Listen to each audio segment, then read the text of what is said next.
and welcome to Best for Women Live. I am so glad that you're here to join me today. My guest is Zahra Qureshi, and I am really excited to have her here today to join me. One of the things that we have as our one of the things that I find is that women don't fully utilize and understand the breadth of experience that they have when working with an accountant. And so our conversation today is around creating impact and what that actually means. So Zahra, welcome. I'm so glad to have you here today. Hi, Brooke. Thank you for having me. Really It's my excited about this absolute pleasure. conversation. I was just saying, one of the things that I find is so often we have preconceived notions of what an accountant is, who they represent, what they are. And oftentimes it's really more in a ledger bookkeeping sense. And that we sometimes don't realize that there's not only that they're not the same role, but more importantly, how valuable having an accountant in your network and in your circle can be. So I wanted to maybe just start us off for a few minutes. If you could introduce yourself and a little bit about what you do, and then we're going to dig deep into all kinds of conversation today around creating impact. Sure. So I'm a CPA. I did my certified management accounting designation back in the day before the system changed and the titles changed. So CPA now. Basically, like you said, an accountant can be much more than what we think. I mean, there's the traditional, the check boxes that you need to take, like filing your taxes and having your financials organized. But there's a lot more to that. When starting a business, the numbers have a huge impact on, well, it's part of the bottom line goals, but along the way, it shows you what you can really do, what are aspects of growth that you can invest in, how successfully you're performing. It gives you all of that information, and it's a bit like kind of garbage in, garbage out. So you have to keep your accounting very organized to get that information. But when keeping that organized, you have to then use that information to make decisions and come back and rely on that. I work with a lot of people that feel quite uncomfortable, and I realized initially when I started working with clients that it was very important for me to provide a safe space to help them to learn how to work with numbers. It's not required for entrepreneurs. It's a skill set that you can develop. They're bringing in the value proposition, the ideas of the business, and that's really the unique value they're bringing in. They can get support, they can get education to get the numbers piece right and set their Okay, I goals want to just properly. pause for a minute because I think that's really valuable. I mean, I've had the fortune of meeting some CEOs who didn't finish high school, right? And when we look at the Stats Canada numbers, because we're located in Canada and Statistics Canada is sort of our federal numbers statistics group, and they ask really pointed questions, and they actually asked a group of entrepreneurs and did a poll, and it's close to 20% have never completed high school or completed high school. So no post-secondary education. Think about that, 20%. That's 1 in 5 entrepreneurs in Canada who would, I can believe, might feel intimidated talking about the numbers, talking about, well, I don't know what these words mean. And then there's others, it's an entire profession. You went to school for this. You had to do an additional designation. And so, that level of intimidation, I'll use that word, because that's, I think, this feeling that people have when they sometimes talk about knowing their numbers. It is a whole skill set to be learned. And it's not to learn it to the same degree, but to have enough understanding to be able to interact with you well and make you feel that you're making and know that you're making informed decisions. Is that a fair assessment? Yes. I will say that being an entrepreneur myself, we have to wear so many different hats.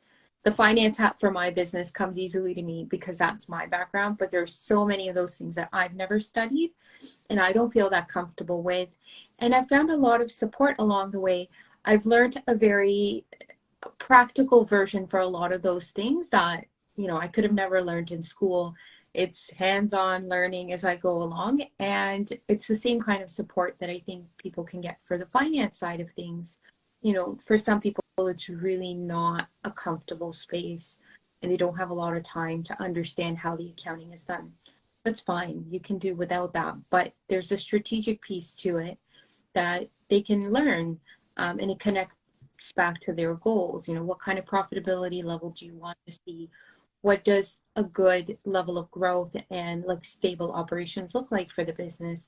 And numbers are an important piece of that. You just can't do without it. So there's ways to find your level of comfort, in your relationship with, here's what I'm going to look at on a monthly basis.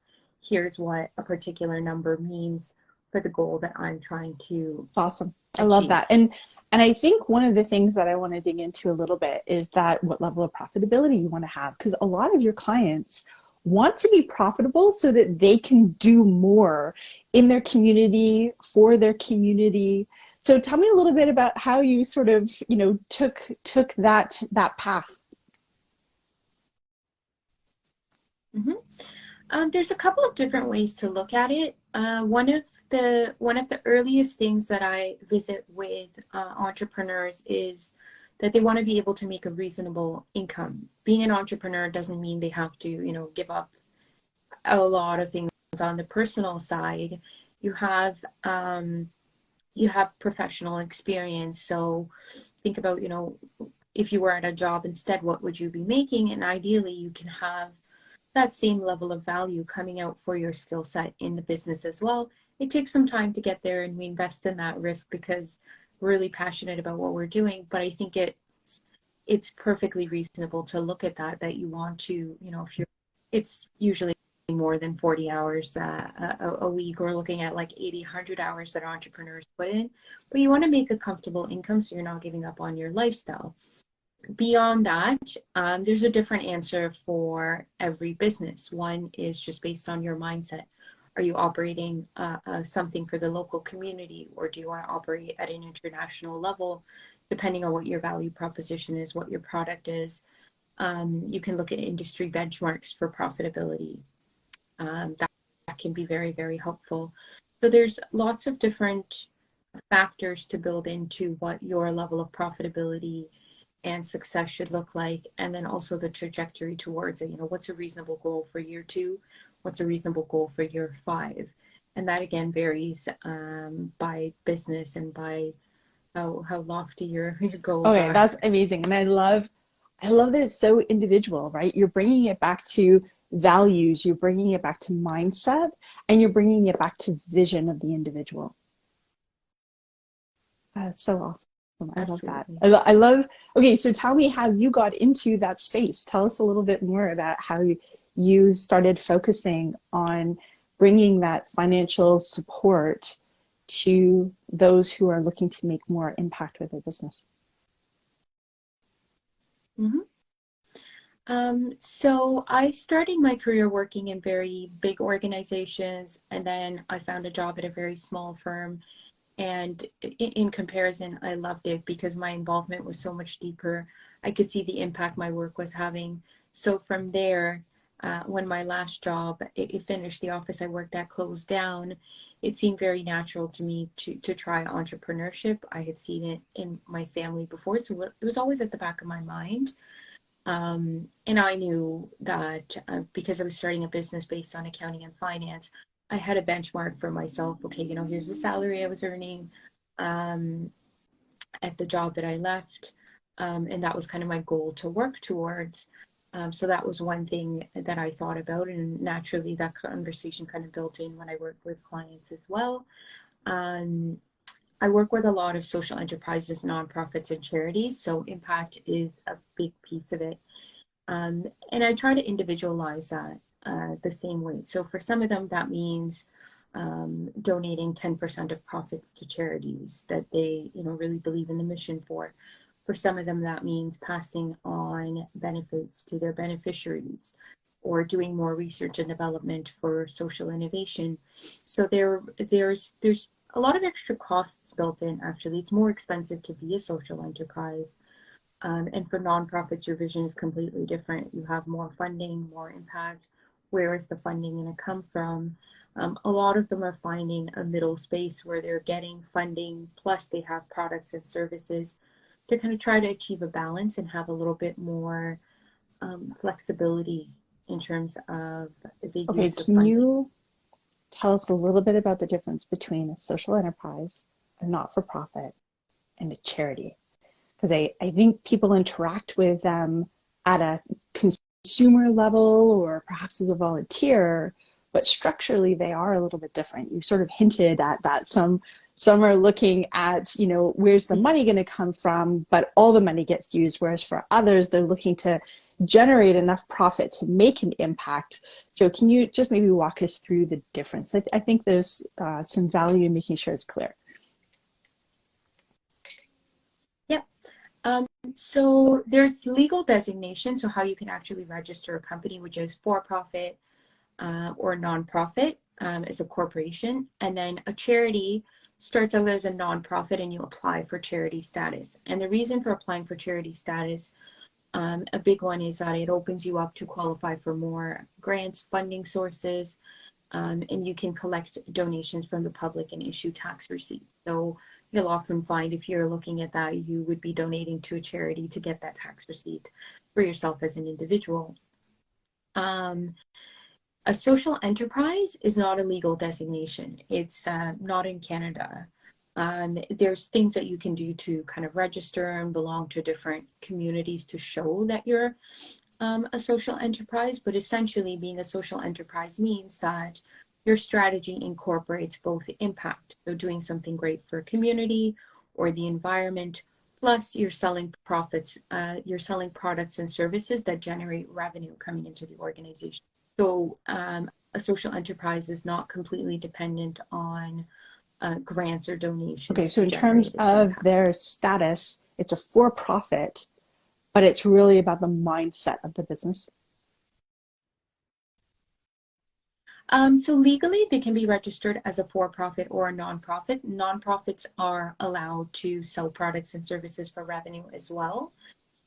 If people are looking at, you know, you're interested in being a social enterprise, I would recommend doing a little bit of homework to find the right fit for you, depending on, you know, who your beneficiaries are that you want to impact. What is the scope of actually selling products and services to fund that impact? So there's a balance which varies by industry, by who you're trying to support. So legally registering as a for-profit or a nonprofit or having a combination of those, there's probably a best fit for I love this. We're everyone going that they back to can it's all find. individualized again. But that's part of what makes it complicated though, right? Is the fact that there is so much choice that an entrepreneur has that it's so helpful to have someone like yourself who can provide that guidance as to what the options are, what the implications of the decisions are. Mhm. I think there's great value in getting support for this, but also learning from your peers. There's so many examples out there that we can study, and also just kind of, you know, get into a room and have a conversation about, you know, the shortcomings of certain legal structures and how they want to set it up, or, you know, why funding is not enough and how the different pieces fit together. I think there's a lot of innovation potential there in terms of just how you set up a social enterprise to operate, whether it's governance structures, um, the mindset of the main management team running a social enterprise, your profitability goals, all of those things are things to think about beyond a traditional structure of a And for-profit and a Zara, you nonprofit. actually started. I'm not even sure what the right term would be. Would be a community of practice. Um, can you tell us a little bit about the Social Venture Yes. Circuit? Yeah, so Social Venture Circuit, I will say we're legally registered as a nonprofit, but we are a social enterprise, and that our mission is to serve social entrepreneurs and help them to figure out better ways of practice. But we have some revenue sources from the events that we host and participation in the community. So that's our way of being a social enterprise, because it makes sense to set an example. Um, for our target audience. And that's really what we're helping people to figure out to do, is to have a space where they can explore all those different options. And, you know, nobody's telling you how to be a social enterprise. We love and respect the fact that you want to be a social enterprise rather than a traditional business or a traditional charity. And we want to support, we want to help you figure out what the right fit on that looks like for you, instead of just, you know, giving you an answer to say, okay, you have to register as a nonprofit and this is the limitation on the products or services you can sell. I love Let's that. figure it So out tell me a together. little bit more, because you host a lot of workshops, and I understand you've used it partly, you know, both to share the expertise, to facilitate conversation, but also to help grow the community. So tell me a little bit more about how you, the types of workshops you've used, and some of the ways that you've actually, I'll say, used them in a sense as a business development tool as well. Yeah. So we've hosted a lot of conversations around um, just some that are educational. So someone coming in and talking about the legal structures that you can have, or the finance piece. And some of them have been very open conversations in terms of just, you know, creating a platform for people to share on what they think about social enterprise. And that's very important as well. And then on top of that, we are also hosting networking sessions. So where you can just come and connect with other peers. One of the things that was highlighted when we had conversations with the community was that they wanted to be in a space where they had people from the same industry also trying to be a social enterprise, to have all of that in common, to explore with other people. So it's a combination of education, conversation, and I want to draw networking. attention to something you just said, because it just, my heart lit up as you said it. Because so many networking groups that I've either been a part of or that I know of are very, you know, it's one per industry. There's really sort of that competitive element to it, or eliminating competition within the group. And but what you're actually saying is the opposite. I want to connect with other people in my industry. I want to connect with other people who are doing not the same work, obviously, because everyone has a unique value proposition. But I think it's acknowledging that and the diversity within. So can you tell us a little bit more about your philosophy around that? Because I'm loving what I'm hearing. Yeah. So I think compared to traditional for-profit industries, social enterprises really need to focus on collaboration. A lot of them are born out of gaps that they see in a particular community, or like initiatives that have been put in to solve a problem, and they're created to try to fill those gaps in innovative ways. So you really need to work with the system that's already there. And with unique value propositions, you know, we can't really see it as competition or that we're stepping on each other's toes. We have to work together. I will say that grants and funding programs are recognizing this more and more. They encourage you to apply as a collaborative. I was just supporting a client, and the application is limited to collaboratives. They want a group of organizations that really know a system well and are trying to solve the problems to work together to complete the project. And I think that's a really, really important mindset to have.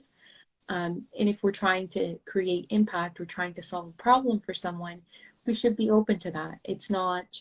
Um, it's not the right way to look at it as, you know, a small piece of the pie, and like, you know, we want to get more, whether it's funding or investment or revenue. We can't really look at it like that to solve a problem Instead the of best way. taking the slice of the pie, just make the pie bigger. Yeah.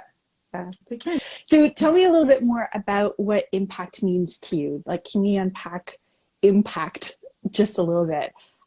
Because you've talked a bit about beneficiaries, you've talked a bit about gaps in the market. So tell me a little bit more about how you define impact in this context. Mm-hmm. So impact really is about trying to make, trying to help someone make lives better, protect the environment. So often we look towards, for example, the United Nations Sustainable Development Goals. They've done a great job on highlighting the problems that are being faced by the world. And sometimes we think, okay, they're not really related to Canada, but They are. There's research papers and resources that you can find that talk about how they're actually all relevant to Canada, how they're all relevant to your own specific province. So you can rely on those to see, what kind of things need to be done. And we can also use that as a framework, a universal language to share, what I'm trying to do. So there's certain sustainable development goals that I talk about to try to explain to people what I'm doing. Essentially, what I'm doing is trying to help social entrepreneurs so they can create more impact.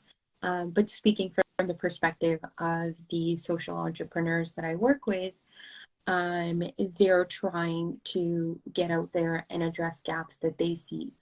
A lot of them are actually very experienced people that have seen these problems persist for years, and it stresses them out. It bothers them to kind of see these things happening over and over again. So they've designed solutions based on their own experience. And impact is really about, trying to make things more accessible, trying to increase the capacity for support so more people who need those things can access them, and also improving the quality. So where there's gaps in existing resources that, people are not able to engage with them fully and benefit from them, it addresses issues like that. I will touch on impact measurement to make this a little bit more clear. So impact measurement is really about measuring the impact you're creating. So similar to your profitability goals, where you kind of measure that bottom line, impact measurement gives you a framework for the bottom line on the social impact piece for your social enterprise. And the pieces of that are: one, what is the output that you're creating? What is it that you've designed to create that impact? And then measuring what's the outcome of that. So when people engage with the products or services that you've created, the programs that you've created for impact, how many people are able to access them? What is the benefit that results from that? So what was their condition before, and what is their condition after engaging with the support that you provide? And you're really trying to track all of that to ensure that you're having a positive impact. You're adding value to that Okay, particular so problem. I have two questions. I'm going to start by coming back to the SDGs, because I think that'll then lead us into the how around measurement, because I feel like it's can be tricky. And so for example, Best for Women, right? My goal is to do two things: is to showcase and open up my network for others, and help women have access to the resources they need to grow their business, their career, their own personal development, while sustaining their health. Very all encompassing, but they're all interrelated. And so, for me, I look at the SDGs, the Sustainable Development Goals, and there's a lot of them that it starts touching on, some of them directly, and some of them, I'll say, more, it sort of leads into or could touch upon, right? So some of them are a little more tangential. They're not necessarily my area of focus, but I can see where it would be a benefit. Whereas things like gender equity is one that's super important to me. So is that on the right track, sort of this idea of sort of going through the development goals and sort of looking at, okay, I actually have direct impact and connection to this, and then these ones are really interesting, and they're almost kind of like I touch on them, but they're not my area of focus. Does that make sense? Absolutely, yeah. So generally, when helping a social enterprise to develop a framework to connect back to the United Nations Sustainable Development Goals, we usually recommend like choosing 2 to 3 goals to tell your complete story. Each of the goals is divided up into specific targets and indicators, and you'll find that within one particular goal, there's 1 or 2 targets that are really your focus.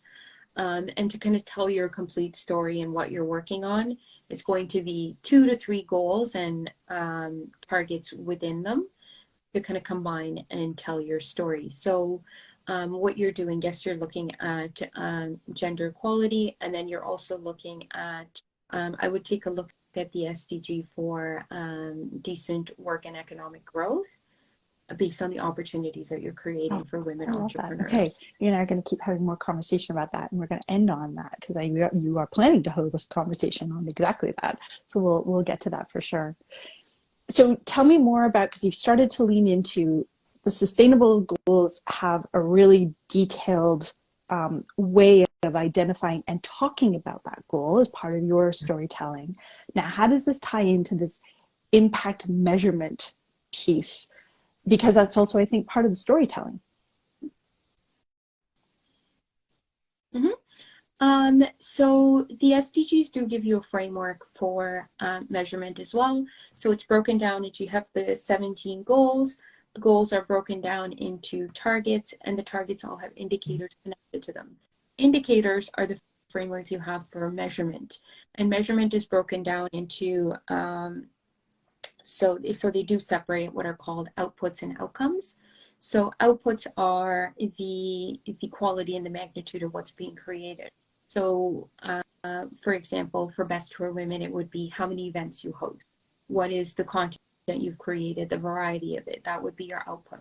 And your outcomes would be how many people engage with that content and the feedback that you collect from them. So let's say they attend a particular event and they're able to go back and apply the insight that you've shared in that event to make things better for themselves. And that's really your outcomes. Now, I will say that based on that, the thing that comes up a lot, um, pops into my mind, is that how do you keep track of that? Outcomes are hard to measure. Output, you can measure the quality and quantity of what you're putting out there, but outcomes are very hard to measure, especially when some of the outcomes are, for example, if you help someone today, you might be increasing their income potential 10 years down the road, the quality of their life 10 years down the road. How do you even begin to track that? So outcomes, you simplify based on what you can capture feasibly, conveniently, and not making it very expensive. There's actually a cost to collecting that information back when it comes to impact measurement, keeping track of the indicators. Same with the United Nations Sustainable Development Goals. They publish a report on progress, but there's quite a bit of investment that goes into collecting and interpreting all that data. So find what's feasible for you. That might be just testimonials after every event, maybe doing an annual survey to ask, you've been involved in our Best for Women community for 1 year, for 2 years. How has it been helping you? So things like that. And you can combine, again, quality with quantity. So you can do an overall survey where you're trying to gauge, on a scale of 1 to 10, how do you feel about, certain criteria that you're trying to help them with? And you combine that with written testimonials on, how has our programming actually helped you? And that will help to connect the dots on why what you're doing works and what you can do Amazing. And going forward as well. as I'm listening to you share this, I'm thinking about a coaching call I just had on Saturday, and post from just this week. The woman who braved to go first to share what her goals were also went last because she heard everyone else and then realized that she'd sort of made her goal small and felt really inspired. It was like, okay, now that I'm hearing what other people are doing, I actually am changing my goal. And it's not that she changed the outcome, it's that she was able to reframe it in a way that was really more meaningful than the language she'd been using. She realized that the original language that she put out there was actually sort of containing her, if you will. And then at the end, after hearing everyone else, she's like, okay, hold on, this is actually really what I'm trying to do. And just that shift in thinking, that for me was a huge outcome, because that's part of it. That's part of the potential, is being able to sort of be open to what's possible, and so often self-limit. So is that sort of, am I on the right track? Is that sort of an example of looking at an outcome as opposed to an output? The output was the post celebrating her, but the outcome was the fact that she had this mindset shift during one of our program calls. Absolutely. I think it's very important for entrepreneurs to keep listening for that, and keep improving based on that. A lot of how I describe my business now is actually comments that I've gotten from clients over time. and ways in which it's been helpful that I didn't even think about, but it brought value for them. And then I incorporated that into, being more intentional about doing those things, and talking about, here's how we support you. So that flexibility and being able to pivot and take on more I love that. I'm is so also, valuable. I want to make a parallel, and please let me know if I'm off on this, but in some context, someone could listen to our conversation right now and say, well, this is marketing. That's what you do. But that's also an output of being able to put it back into your storytelling. But at the same time, you're really looking at what is the impact that you made. So it's not gathering testimonials for the purpose of having them on your website. It's more your mindset or your thinking. You're gathering testimonials because you're looking at how am I making an impact to the goal that I'm trying to set, which in my case is to improve the socioeconomic status of women. And so when you put those things together, it's not so much about the action, but about almost the intent behind it and the approach that you're taking. Is that a fair assessment? Yes, that comes up a lot. So your question is right on point. That's where we kind of get into greenwashing and social washing is, especially now, a lot of organizations are tapping into um, this trend to improve their reputation or show that they care about, issues that come up, that certain communities are underserved. So giving them money, or, it's time that we worry about the environment. So they're throwing money at that. That's why genuine impact measurement and reflecting key insights from impact measurement are so important, that people are able to look at and kind of differentiate between social washing or lip service and really organizations that are genuinely trying to make an impact. You're right, testimonials are something that are collected for marketing, but it's something that you're not necessarily going to share them all. They're for internal data collection as well, for you to understand why are people benefiting from what you're doing. And that answer comes from collecting stories from your beneficiaries. So to avoid social washing and greenwashing, you have to be very mindful of, when you're running your organizations, how do you make decisions when it comes to prioritizing profits, looking at marketing, looking at who you choose to work with and how you engage with them, how you use that information to improve the programming. You can incorporate all of that in there and make sure that you have the right structure, that your decisions are impact first and they're not like, hey, this is a great marketing opportunity or this is what we need to be talking about. You can kind of stay away from all of that. A few great ways to do that are to kind of bring your beneficiaries in, get them involved at a deeper level. And that could be things, for example, like having an advisory or a focus group is one great way to do that.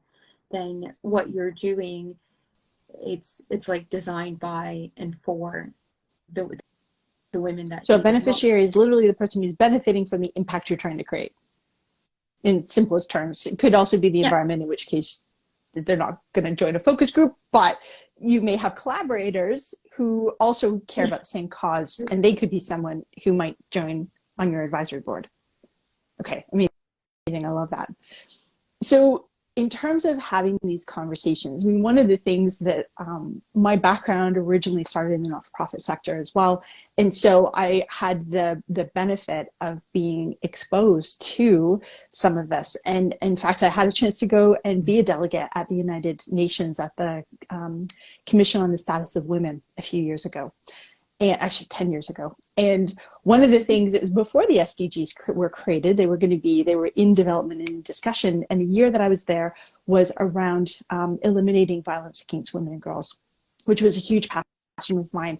And so my volunteer work really connected in with that, because the organization I volunteer with, Sir Optimus, is involved in the United Nations as a non-government organization. So it gave me a chance to, through my network and through these, I became familiar with these, but a lot of people aren't. Like, they might see the symbols sometimes, like most people will recognize them because they're so prevalent, but they don't necessarily know much about it. So if someone is thinking about or maybe starting to explore this, do you have recommendations for how they can become more involved or to become more familiar, to find places to have these conversations so that they can learn and also share back? This is what I've been doing. Am I doing the right thing?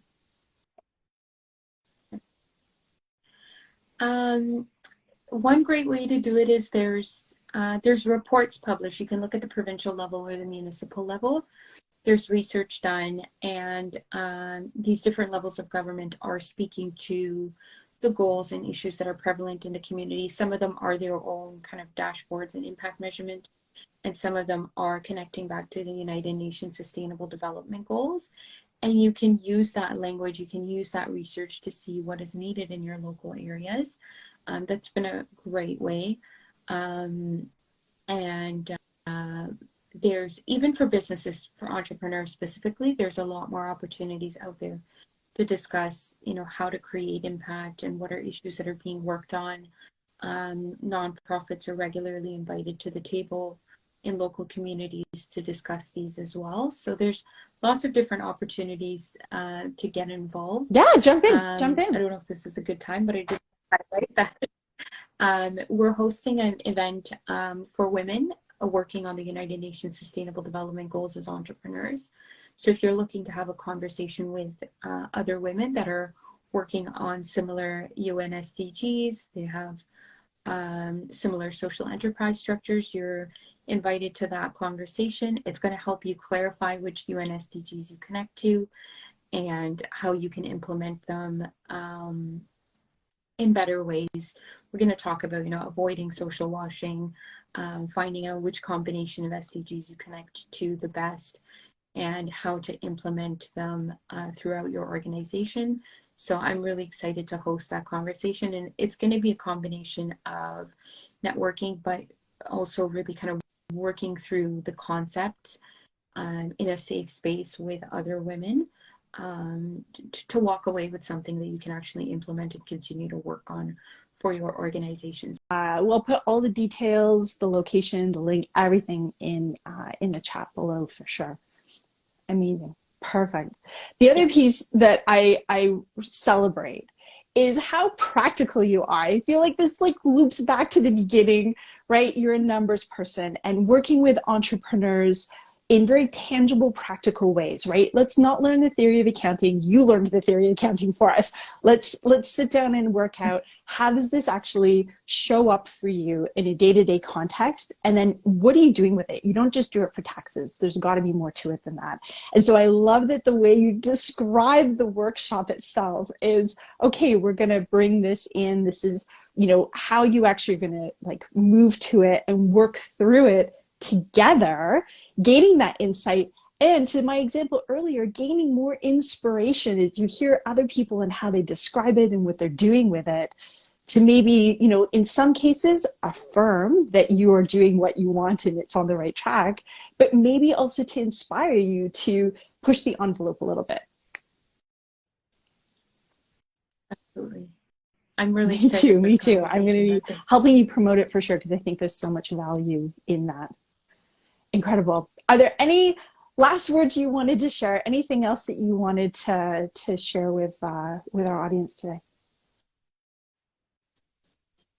I will say for anyone that wants to kind of incorporate social enterprise into how they work, first of all, huge respect for that, and take the time to explore how you can do that in the most genuine, most impactful way.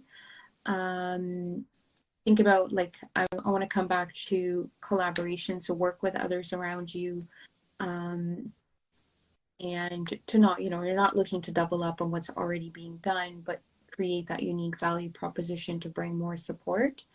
A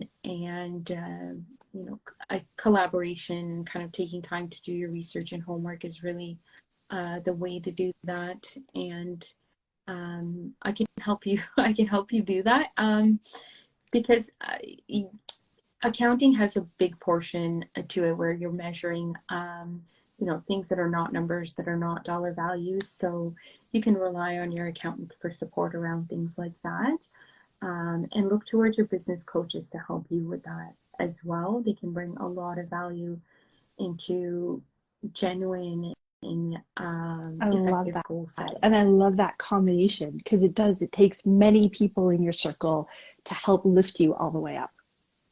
Amazing. It goes back to that collaboration piece you were talking about. It's not about this is my piece of the pie. It's how do we collaborate to make our pie bigger overall. I've loved this conversation. I love how insightful it's been. I loved the level of practicality that you've brought to it. I really appreciate that a lot. Zahra, thank you. You are Thank you, Brooke, for so having me. welcome. Lovely. I will be sure to drop all of the information that we had today in our conversation down and below, including how to get in touch with Zahra, obviously through Optimum Professional Corporation and also through Social Venture Circuit. So I'll make sure to have all of that information down in the chat as well. You're so welcome. Wonderful. Thank you, my friend. I hope you have a wonderful rest of the day. Okay, thank you, everyone. You too. Bye-bye. Bye, everyone.